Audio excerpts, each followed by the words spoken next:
स्वागत है प्यारे विद्यार्थियों, आपका प्रश्नावली 9.1 अध्याय 9। इसमें केवल एक ही प्रश्नावली है प्यारे विद्यार्थियों।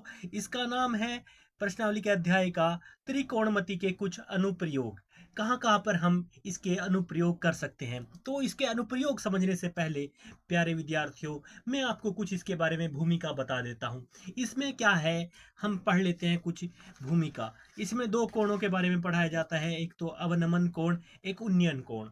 अवनमन कोण, उन्नयन कोण क्या होते हैं, मैं आपको थोड़ा इस पे भी समझा देता हूँ और बाद में ये सब पढ़ के बता देता हूँ। दृष्टि रेखा, प्रेक्षक यानी जो देखने वाला, प्रेक्षक की आंख से प्रेक्षक द्वारा देखी गई वस्तु के बिंदु को मिलाने वाली रेखा होती है, इसे दृष्टि रेखा कहते हैं। किसे कहते हैं? दृष्टि रेखा।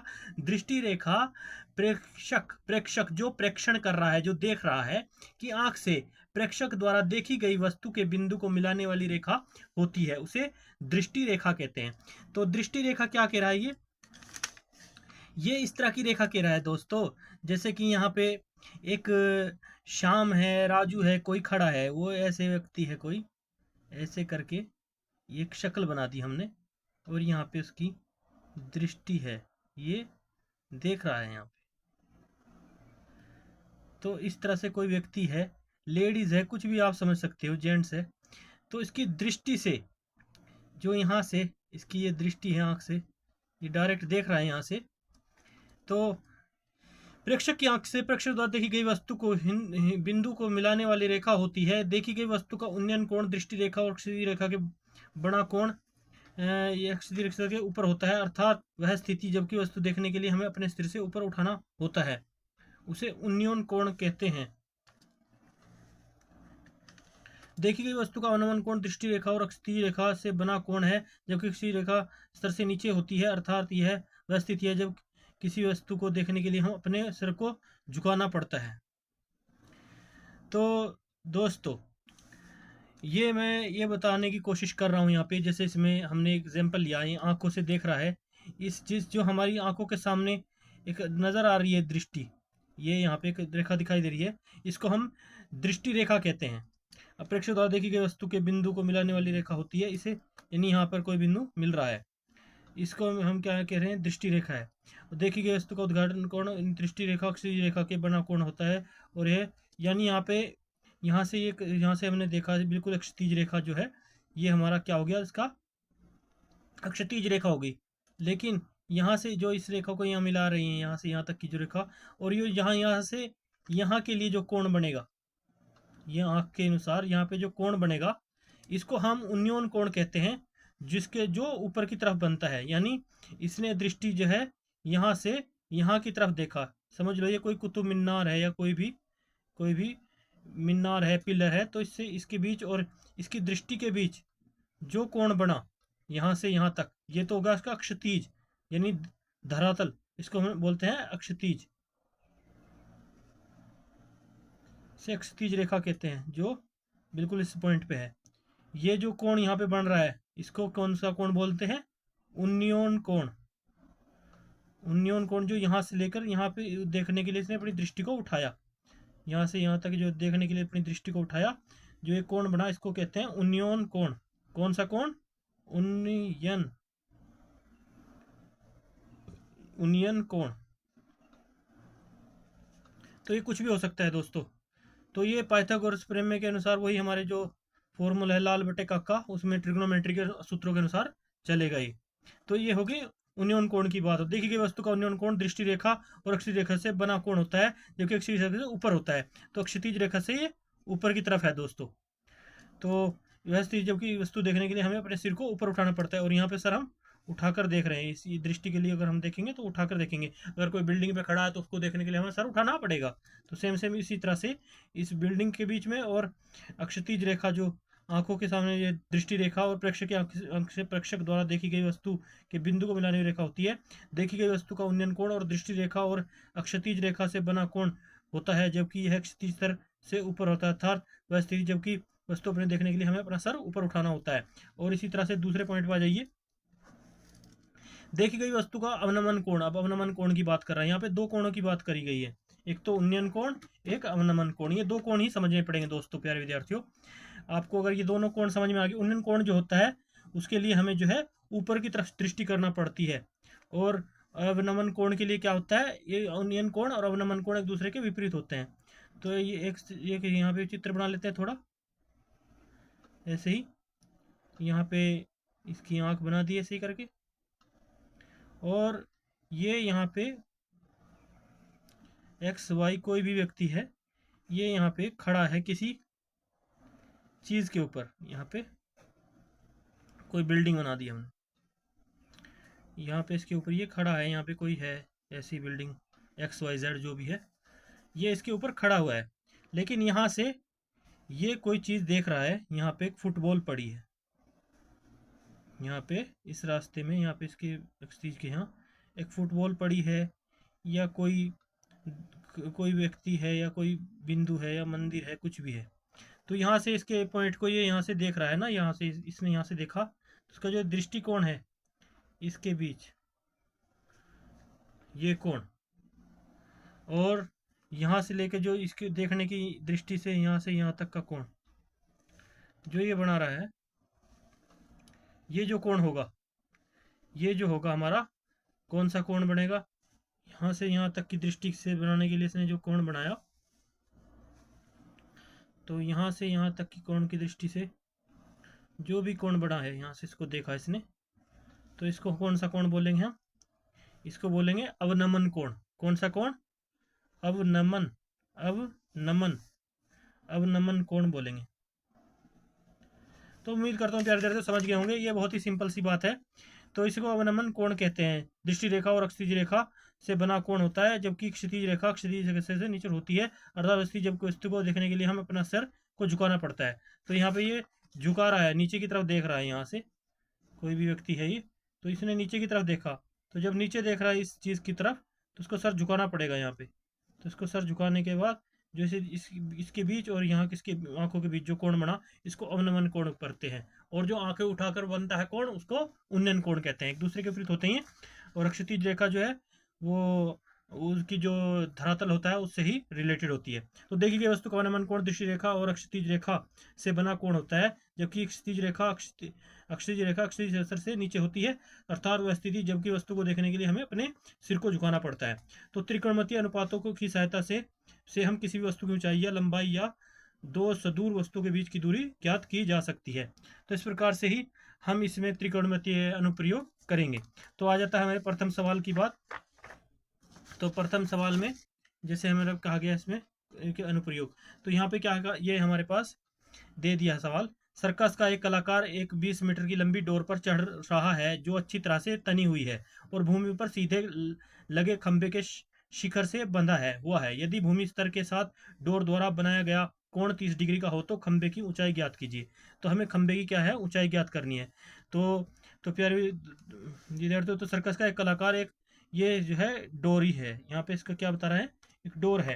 तो इसके बारे में बताते हैं ये क्या चीज़ है। यहाँ पे इस साइड में जो देखिए इसको डोर कहा गया। तो कलाकार क्या है, इस डोर के ऊपर चढ़ रहा है जो अच्छी तरह से तनी हुई है, अच्छे से तरह से पूरी टाइट है, ये मतलब तनाव है, सख्त बंधी हुई है। तो भूमि पर सीधे लगे खंभे के शिखर से बंधा है। तो वो जो यहाँ से यहाँ का जो कोण बना रहा है, तो ये कौन सा कोण बना, यहाँ से यहाँ तक का उन्नयन कोण। तो इसके बीच के यहाँ से पे चढ़ रहा है तो उन्नयन कोण बन गया। तो सीधे खंभे से शिखर से बंधा हुआ है। यदि भूमि पर स्तर से डोर द्वारा बनाया गया कोण 30 डिग्री होकर यहाँ से देखने से, अगर यहाँ पे कोई ध्यान से भूमि पर बैठ के देखे तो इस कोण को देखे, तो ये कोण जो है 30 डिग्री का, खंभे की ऊंचाई ज्ञात कीजिए। तो हमें ए बी ज्ञात करनी है। हमारे पास क्या दिया हुआ है, ये दिया हुआ है, ये 90 डिग्री का एंगल है, समकोण त्रिभुज है। तो इसके अनुसार जो है हमारे पास सामने वाली भुजा क्या होती है, हमारी हाइपोटेनियस होती है। इसको हम कर्ण भी बोलते हैं, कर्ण या हाइपोटेनियस। और ये क्या हो गया हमारा, लंब, परपेंडिकुलर, यानी इसको लंब भी बोलते हैं। तो इसको लंब ले लेंगे तो आधार क्या हो गया, ये आधार हो गया। लेकिन इसमें आधार जो हमारे पास दे रखा है और जो पूछा गया है उस चीज़ को हमें देखना है। तो हमें निकालना पड़ेगा, क्या निकालेंगे इसमें, हमारे पास क्या क्या दे रखा है वो चीज़ हम समझ लेते हैं। पहले लिख लेते हैं हल। सबसे पहले लिखेंगे हल, क्या दिया हुआ है हमारे पास वो लिख लेते हैं। हल दिया है जो हमारे पास दिया है, क्या दे रखा है, दिया है समकोण त्रिभुज। ये कौन सी त्रिभुज है, समकोण है, 90 डिग्री का एंगल है, सीधी जो भी होती है, जिसमें जो सीधी रेखा होती है एंगल के रूप में, उसमें 90 डिग्री का कोण होता है, इसको दिया है समकोण त्रिभुज, समकोण त्रिभुज ए बी सी में, ए बी सी में। तो क्या दे रखा है हमारे पास, ए बी क्या है, एक हम लिख लेंगे इसकी भूमिका, ए बी एक खंबा है, ए बी क्या है, खंबा है, खंबा है। दूसरा पॉइंट क्या है, बी सी जो है एक क्षैतिज रेखा है, यानी भूमि पर है, ये सब जो चीज़ है ये भूमि के लिए है, ये भूमि रेखा है, भूमि स्तर पे है, तो ये भूमि पर है, तो लिखेंगे बी सी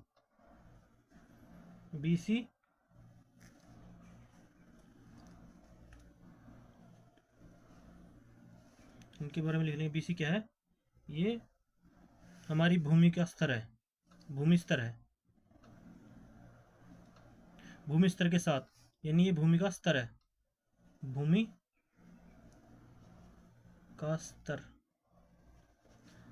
है, BC जो हमारा यहाँ से यहाँ तक है। उसके बाद हमारे पास AC कर्ण जो दे रखा है, हिपोटेनियस, AC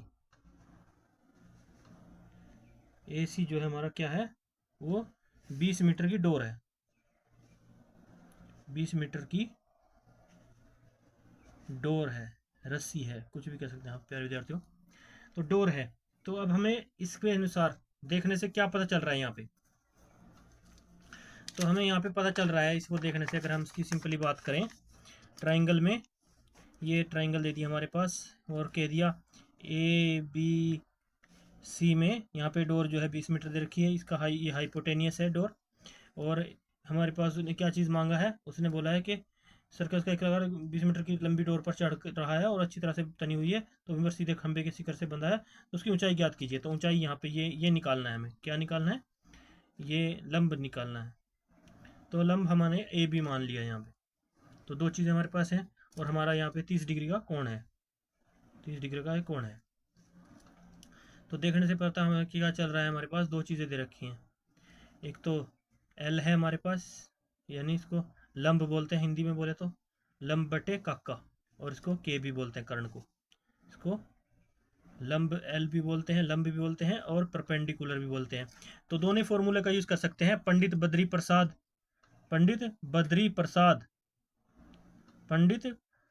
प्रसाद हर हर बोले।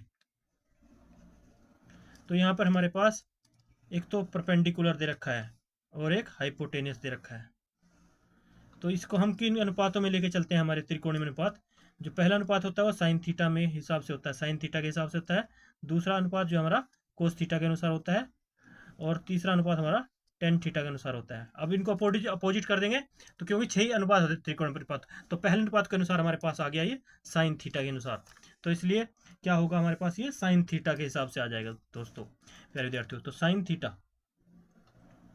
तो इसलिए लिखेंगे साइन थीटा, डायरेक्ट हमारे पास आ गया, क्योंकि साइन थीटा हमारे पास क्या हो जाएगा, ए बी बटे, हम डायरेक्ट लिख देंगे ए बी बटे, हमारे पास ए बी बटे क्या है, ए सी, ए बी बटे ए सी दे रखा है, तो ये साइन थीटा के बराबर होगा, तो इसलिए साइन थीटा के बराबर होगा, तो फिर साइन थीटा का मान ले लेते हैं, यहाँ पे कितना दे रखा है, 30 डिग्री, तो ए बी का मान तो कुछ भी नहीं दे रखा, तो ए बी का ए बी दे रखा है, ए बी को ए बी लिखेंगे, और ए सी का मान कितना दे रखा है, कर्ण का मान 20 दे रखा है, तो उसको 20 लिख लेंगे।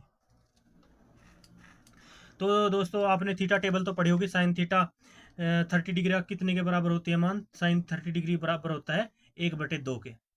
तो ये हमारे पास क्या आ जाएगा, अगर हम आगे बढ़ेंगे थोड़ा सवाल में, या यहीं पे सोल्व कर लेते हैं, सॉरी यहीं पे आगे बढ़ गए हम, यहाँ तक अभी तक बढ़ रहे हैं आगे, तो ये सब आगे बढ़ने पर ही हुआ हमारा, क्योंकि हमारे पास जो चीज़ें हमारे पास दे रखी है, इसको आपको समझना होगा कैसे बना, इसको आपको समझना होगा, ये हमारा लंब है और ये हमारा कर्ण है, तो हिंदी में लेके चलेंगे। ठीक है।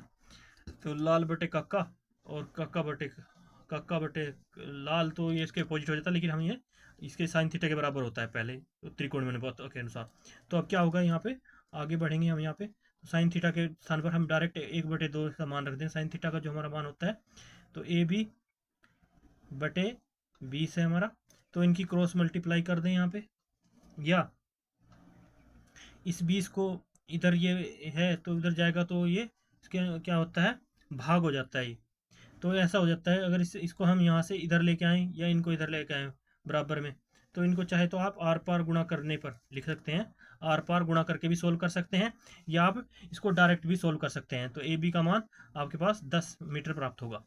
तो नॉर्मली आप लिख लें, दोनों तरफ से आर पार गुणा करने पर, दोनों पक्षों को, यानी आर पार गुणा करने पर लिख दो, डायरेक्ट आर पार गुणा करने पर। तो यहाँ पे आप आर पार गुणा कर लो इनकी, तो 20 से कम 20 हो गया, ए बी की 2 से करी तो क्या होगी, यहाँ पे लिख लो 2 ए बी बराबर 20 आ गया, 20 से कम 20 इससे गुणा हुई, तो इसको ऐसे करके आप लिख सकते हैं आर पार गुणा करने पर। तो इनको आर पार गुणा कर लिया हमने, और यहाँ पे आप लिख सकते हो इसको 1/2 बराबर ए बी बटे 20। अब आगे बढ़े, तो आगे बढ़ने पर, यहाँ तक आगे बढ़े, तो आगे बढ़ने पर एक बार तो आर पर गुणा करने पर, तो इनकी आपस में गुणा कर दी हमने, तो 2 ए बी बराबर इतना 20 हो गया। तो ए बी की वैल्यू क्या आ गई हमारे पास आगे बढ़ने पर, तो ए बी की वैल्यू आ गई हमारे पास 20/2, कट जाएगा, तो ए बी की वैल्यू हमारे पास प्राप्त होगी ए बी बराबर 10 मीटर। तो इसलिए लिखेंगे, इसलिए खंबे खंबे की ऊंचाई, खंबे की ऊंचाई है हमारे पास, ऊंचाई 10 मीटर होगी, 10 मीटर होगी इंशाल्लाह। तो 10 मीटर आंसर होगा। तो प्यारे विद्यार्थी, उम्मीद करते हैं आपको समझ में आया होगा। तो नेक्स्ट भाग में करते हैं, अगली प्रश्नावली में करते हैं अगला प्रश्नावली का अगला भाग क्वेश्चन। तब तक के लिए बाय बाय, जय हिंद।